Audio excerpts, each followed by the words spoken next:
Hermanos, muy buenas tardes. Soy el pastor Javier Colín y bueno, les mando un cordial saludo aquí desde casa. Hoy nos toca estudiar el libro del profeta Isaías, capítulo número 48. Así es que, sin más preámbulo, les invito a que abran sus Biblias. Vamos a leer Isaías, capítulo número 48. Dice así Dios en su palabra: Oíd esto, casa de Jacob, que os llamáis del nombre de Israel, los que salieron de las aguas de Judá, los que juran en el nombre de Jehová y hacen memoria del Dios de Israel, mas no en verdad ni en justicia, porque la santa ciudad se nombran y en el Dios de Israel confían. Su nombre es Jehová de los ejércitos. Lo que pasó ya antes lo dije, y de mi boca salió, lo publiqué, lo hice pronto y fue realidad. Por cuanto conozco que eres duro y barra de hierro tu cerviz y tu frente de bronce. Te lo dije ya hace tiempo, antes que sucediera te lo advertí, para que no dijeras, mi ídolo lo hizo, mis imágenes de escultura de fundición mandaron estas cosas. Lo oíste y lo vi todo, y lo anuncié y lo anunciaréis vosotros. Ahora, pues, te he hecho oír cosas nuevas y ocultas que tú no sabías. Ahora han sido creadas, no en días pasados ni antes de estos días las habías oído, para que no digas, he aquí, yo lo sabía. Sí, nunca lo habías oído, ni nunca lo habías conocido. Ciertamente no se abrió antes tu oído, porque sabía que siendo desleal habías de desobedecer, por tanto te llamé rebelde desde el vientre. Por amor de mi nombre diferiré mi ira, para alabanza mía te la reprimiré, para no destruirte. He aquí yo te he purificado, y no como a plata, te he escogido en horno de aflicción. Por mí, por amor de mí mismo, lo haré, para que no sea amancillado mi nombre, y mi honra no la daré a otro. Oídme, Jacob, y tú, Israel, a quien llamé, yo mismo el primero, yo también el postrero. Mi mano fundó también la tierra, y mi mano derecha midió los cielos con el palmo, al llamarlas yo. Comparecieron juntamente. Juntaos todos vosotros y oíd. ¿Quién hay entre ellos que anuncie estas cosas? Aquel a quien Jehová amó ejecutará su voluntad en Babilonia, y su brazo estará sobre los caldeos. Yo hablé y le llamé y le traje, por tanto será prosperado su camino. Acercaos a mí, oíd esto. Desde el principio no hablé en secreto, desde que eso se hizo allí estaba yo, y ahora me envió Jehová, el Señor y su Espíritu. Así ha dicho Jehová, Redentor tuyo, el Santo de Israel. Yo soy Jehová, Dios tuyo, que te enseño provechosamente, que te encamino por el camino que debes de seguir. Oh, si hubieras atendido mis mandamientos, fuera entonces tu paz como un río y tu justicia como las ondas del mar. Fuera como la arena tu descendencia y los renuevos de tus entrañas como los granos de arena. Nunca su nombre sería cortado ni raído de mi presencia. Salid de Babilonia, huid de entre los caldeos, dad nuevas de esto con voz de alegría, publicadlo, llevarlo hasta el postrero de la tierra, decir, redimió Jehová a Jacob su siervo. No tuvieron sed cuando los llevó por los desiertos, les hizo brotar agua de la piedra, abrió la peña y corrieron las aguas. No hay paz para los malos, dijo Jehová. Muy bien. En este capítulo número 48, el tema general es exhortación al pueblo de Israel, pero no a todo el pueblo de Israel, sino a la parte que estaba cautiva en Babilonia. En este capítulo 4 encontramos 4 exhortaciones que Dios le hace a su pueblo y un lamento. Así es que vamos a entrar a ver el estudio de este pasaje.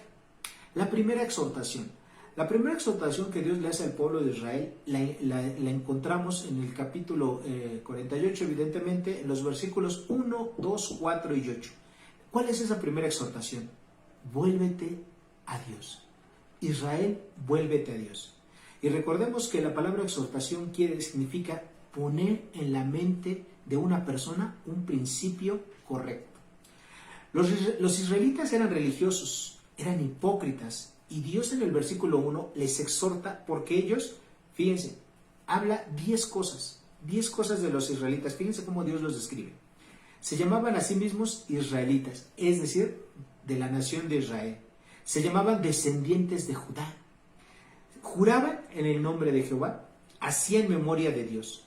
En el versículo Dios les dice a ellos, se nombran ciudadanos de la santa ciudad, es decir, de Jerusalén, pero muchos de ellos no vivían en Jerusalén, evidentemente, pues estaban cautivos en Babilonia, y muchos tampoco conocían esa ciudad.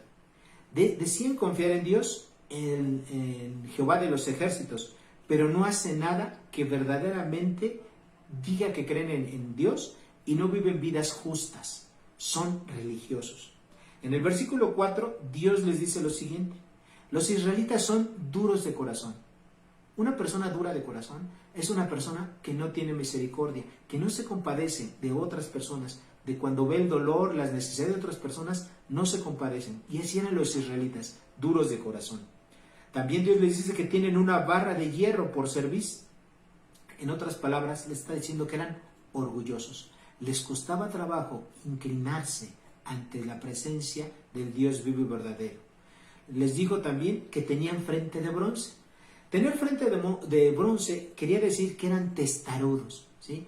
Que los mandamientos de Dios los escuchaban, pero no penetraban a su mente y tampoco bajaban a su corazón. Y algo más adicional es que pecaban deliberadamente y no les daba vergüenza el pecar contra Dios.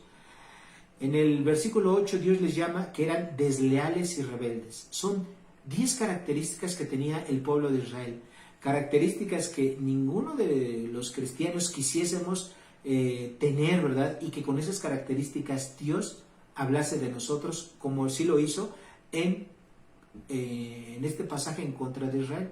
Entonces ahí la primera exhortación al pueblo de Israel era, Israel, vuélvete a mí, vuélvete a Dios, porque estás viviendo de una manera religiosa, de una manera hipócrita. La segunda exhortación la encontramos de los versículos 3 al 11. Y la segunda exhortación de parte de Dios es, de una manera resumida, es recuerda las profecías. Es decir, recuerda todas y cada una de las profecías, de los anuncios de lo que estaba por venir, que Dios ya les había venido dando al pueblo de Israel. Y aquí en este caso, lo más importante, Dios ya había profetizado, en capítulos anteriores los vemos, que la gran Babilonia iba a caer. Babilonia era el imperio más importante que había en ese momento en todo el mundo, pero Babilonia la grande iba a caer en manos de un hombre, de Ciro, quien dirigía la nación persa, ¿okay? Iba a caer. Y entonces, lo que iba a ocurrir es que Dios les decía, cuando eso ocurra, ustedes tienen que regresar a su tierra, es decir, a Israel. Lo que también Dios les dice en el versículo 5 es que las profecías y la gran profecía acerca de Babilonia, Dios la había dicho, y que ellos no tenían por qué atribuírsela a ningún ídolo ni a ninguno de los dioses que ellos podían consultar ahí cuando estaban en Babilonia, y que solamente Dios no solamente puede emitir profecías, sino que Dios puede cumplirlas, hacer que se hagan una realidad. Dios también exhorta a Israel, porque a pesar de haber oído esta profecía de la caída de Babilonia, este evento para ellos, pues no lo habían acabado de entender y seguían viviendo de una manera religiosa, de una manera pecaminosa, ¿verdad?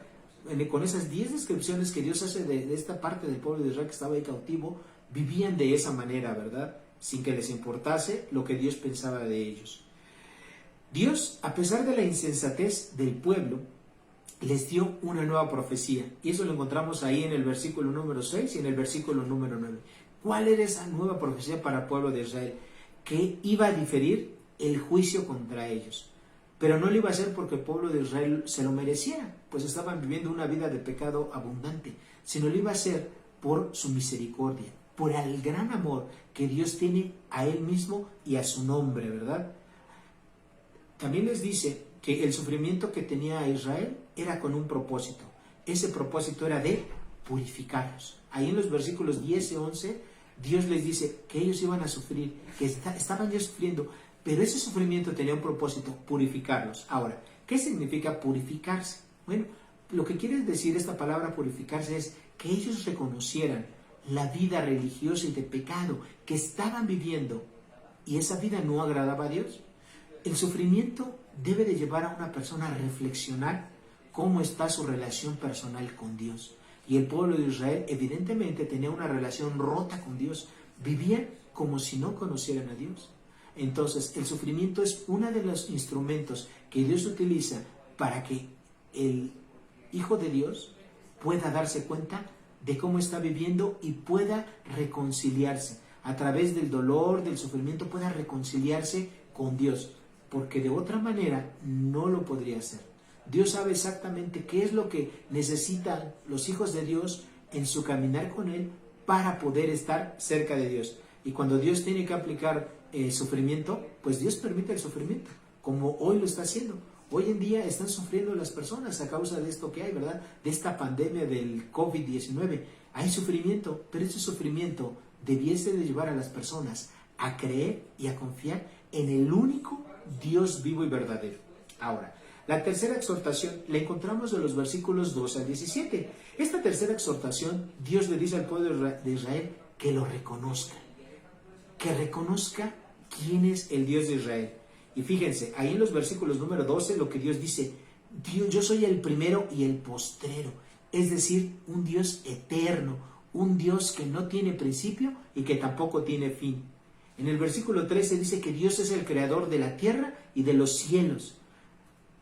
En el versículo 14, en la parte A, dice que Dios es el único que profetiza el futuro. Ningún ídolo, ¿verdad?, de los que ellos conocían allá en Babilonia. Y déjenme decirles, Babilonia estaba plagada de ídolos, y no solamente ídolos buenos, entre comillas, sino aún de demonios. Era un centro religioso de toda la humanidad. Había hechicerías, había un paganismo increíble. Entonces, el único que puede profetizar todo eso es Dios. Eso lo dice en el versículo 14, en la parte A.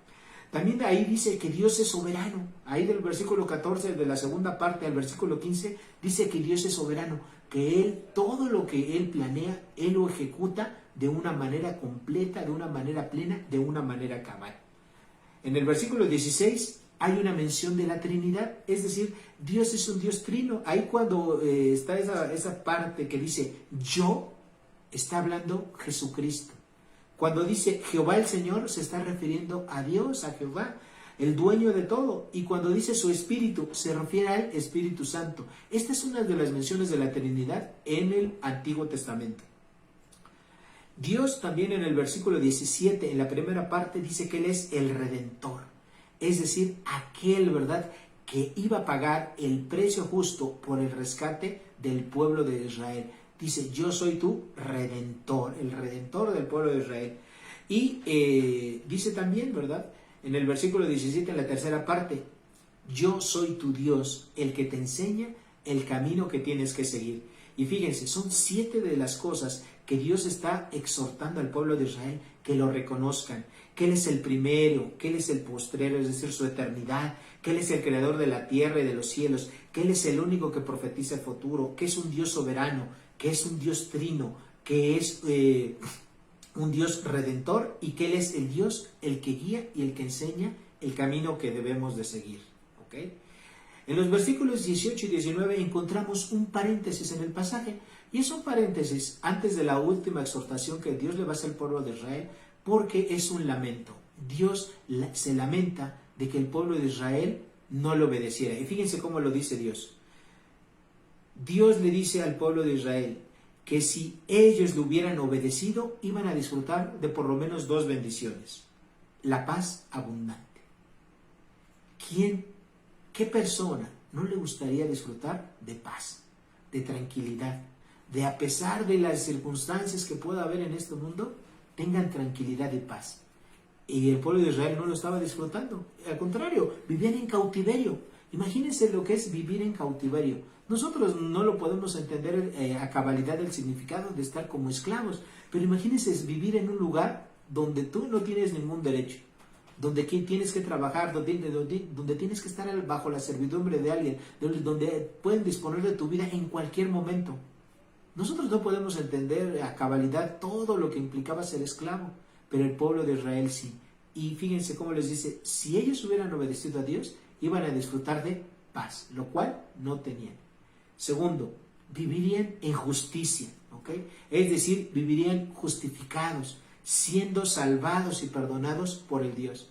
Y no, ellos no estaban viviendo de esa manera. El pueblo de Israel, como lo vimos en la primera exhortación, estaban viviendo vidas religiosas, vidas hipócritas, vidas que no glorificaban el nombre de Dios y que sin duda alguna los iban a llevar a la condenación eterna. En los versículos 20 y 21 encontramos la cuarta exhortación que Dios le hace a su pueblo. ¿Cuál es esa exhortación? Salgan de Babilonia. Dios exhorta a su pueblo a salir rápidamente de Babilonia una vez que Babilonia haya caído, una vez que haya sido tomada por Ciro, rey de Persia, y por su ejército. La exhortación para el pueblo de Israel es: salgan. Y Dios menciona que hay dos formas en las cuales ellos tenían que salir, dos actitudes que tenían que acompañar esta salida. La primera de ellas es dando gracias por la noticia de que iban a ser redimidos, salvados, liberados, ¿verdad? Tenían que salir con alegría. Y lo segundo es que tenían que hacer otra actitud, tenían que comunicar esa redención, esa salvación, de esa liberación, tenían que comunicarla a todos los pueblos de la tierra. Eso es lo que tenían que hacer. En el versículo 21, Dios les recuerda, ¿verdad?, que cuando ellos salieron, bueno, ellos no, sus antepasados, los israelitas, salieron de Egipto, pues lo que ellos tenían en Egipto, de una manera mal o bien, pues tenían comida, ¿sí? Tenían un lugar donde dormir, y cuando fueron liberados y que salieron al desierto de mano de Moisés, pues obviamente ahí se van a encontrar en situaciones totalmente diferentes. Y una de ellas es que no iban a tener comida y no iban a tener agua. Y Dios, que les recordó que aún en medio del desierto, cuando ellos necesitaron agua, Dios abrió la peña para que de esa peña brotara agua y el pueblo pudiese tener agua y no morir de sed.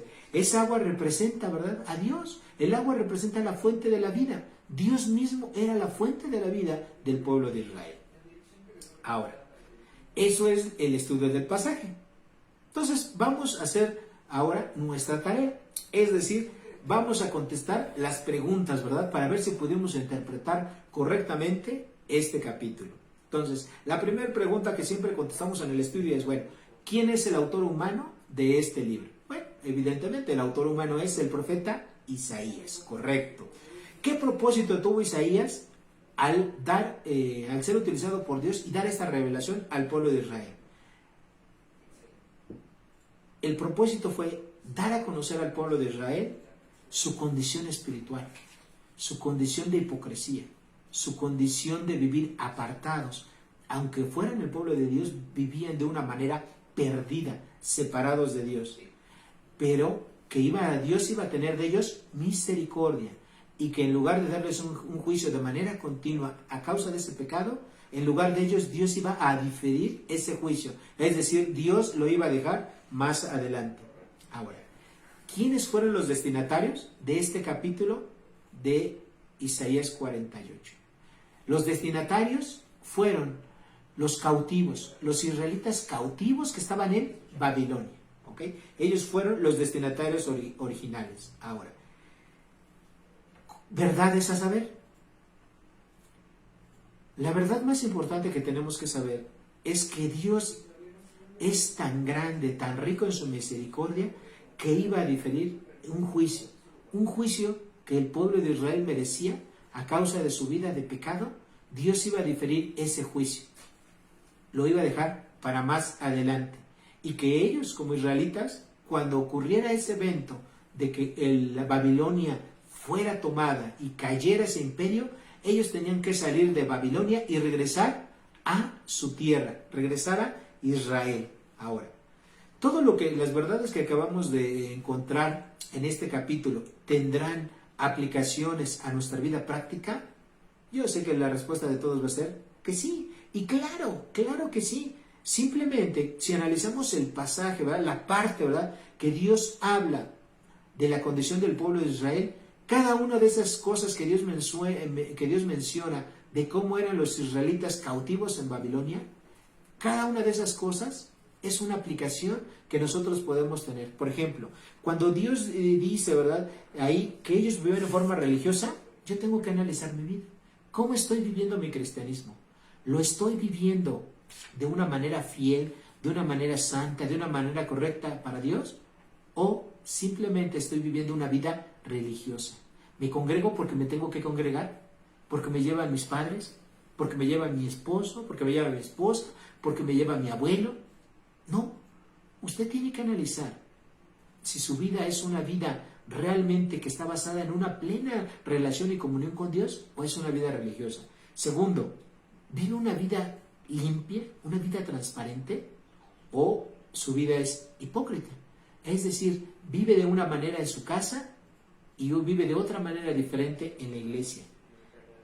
¿Usted es un cristiano real y verdadero o solo es un simpatizante? Porque déjenme decirles que muchos de los israelitas que estaban cautivos en Babilonia no eran creyentes reales y verdaderos en Dios, eran simplemente simpatizantes. Gente que creía que porque eran israelitas, que porque eran descendientes de Abraham, con eso merecían la salvación. ¿Y sabe qué? No es así. La salvación es un asunto personal, es un asunto individual. Es algo entre usted y Dios. Otra de las aplicaciones es que usted tiene que darse cuenta, si es un verdadero cristiano, ¿cómo está viviendo? ¿Está viviendo como un ciudadano del cielo? ¿Está buscando el reino de Dios y su justicia?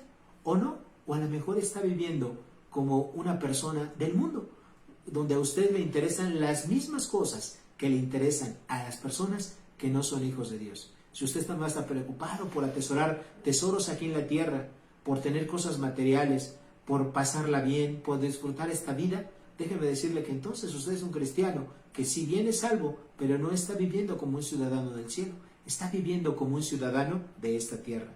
Ahora, también usted tiene que analizar, a la luz de este pasaje, si está viviendo una vida de obediencia a Dios o está viviendo de una vida desvergonzada, como estos israelitas, ¿verdad? Si está cometiendo pecados, ¿verdad? Si usted está escuchando el conocimiento, los principios, los mandamientos de Dios en su cabeza, pero no lo baja de su cabeza, es decir, tiene cabeza de bronce, si los está rechazando o los está poniendo por obra. Otra de las aplicaciones que encontramos de este pasaje es que usted tiene que recordar, como hijo de Dios, que la misericordia de Dios es grande, nunca se acaba, se renueva cada mañana, y eso es algo por lo cual usted le debe de dar gracias a Dios y tiene que estar con Él agradecido eternamente, porque solamente por la misericordia de Dios el pueblo de Israel no fue consumido en esos momentos. ¿Y sabe qué? Tampoco nosotros, tampoco hoy en nuestra actualidad, por la misericordia de Dios no hemos sido consumidos. Ahorita bien, el mundo está sufriendo mucha gente en muchos países, pero por la misericordia de Dios, mucha de esa gente va a salvar su vida. Por la misericordia de Dios, esa gente va a tener la oportunidad de reconocer al Dios vivo y verdadero. ¿Y usted qué va a hacer con esa oportunidad? Otra de las cosas prácticas que este pasaje nos enseña es que tenemos que tener siempre, siempre presente a Dios, porque lo que Él es.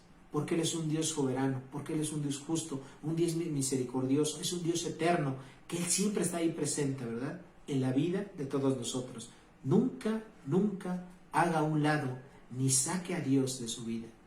En muchos países, y tristemente México es uno de ellos, cada vez más de las universidades, de la política, es más, de la propia religión, sacan a Dios de sus vidas. Y parte de lo que estamos viviendo, pues es eso. Son consecuencias de sacar a Dios de nuestras vidas. La última aplicación que yo encuentro, y no porque sea la última, sino por cuestiones de estudio y de cuestiones de tiempo, es que el sufrimiento tiene como propósito purificarnos. A nosotros, a los hijos de Dios, a los creyentes verdaderos, las pruebas, el sufrimiento tienen un propósito, purificarnos. Es decir, que reconozcamos cuál es nuestra condición real y verdadera delante de Dios. Y si estamos mal, si estamos viviendo vidas incorrectas, vidas de pecado, arrepentirnos, pedirle perdón a Dios y correr a Él, porque Él es bueno, porque Él es misericordioso, se deleita en misericordia. Ir con Él, ponernos a cuentas, como dice su palabra. Venid luego, dice Jehová, y estemos a cuentas. Si vuestros pecados, ¿verdad?, fuesen rojos como el carmesí, como la nieve serán emblanquecidos. Entonces, tenemos que ir a Dios para que nos perdone, para que nos limpie y vivir con Él, ¿verdad? De una manera correcta y adecuada. El sufrimiento también hace que nuestra fe se fortalezca. El sufrimiento es el instrumento que Dios utiliza para que nosotros nos perfeccionemos, para que nuestra fe sea más fuerte, más preciosa, más pura, como dice Pedro en su palabra.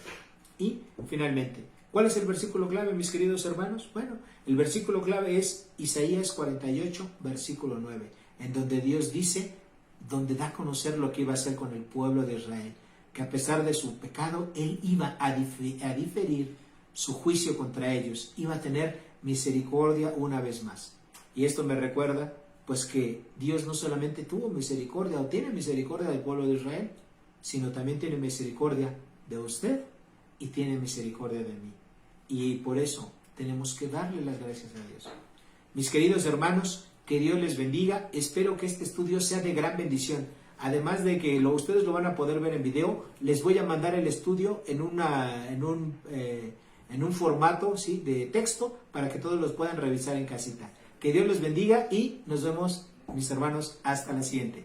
Bendiciones.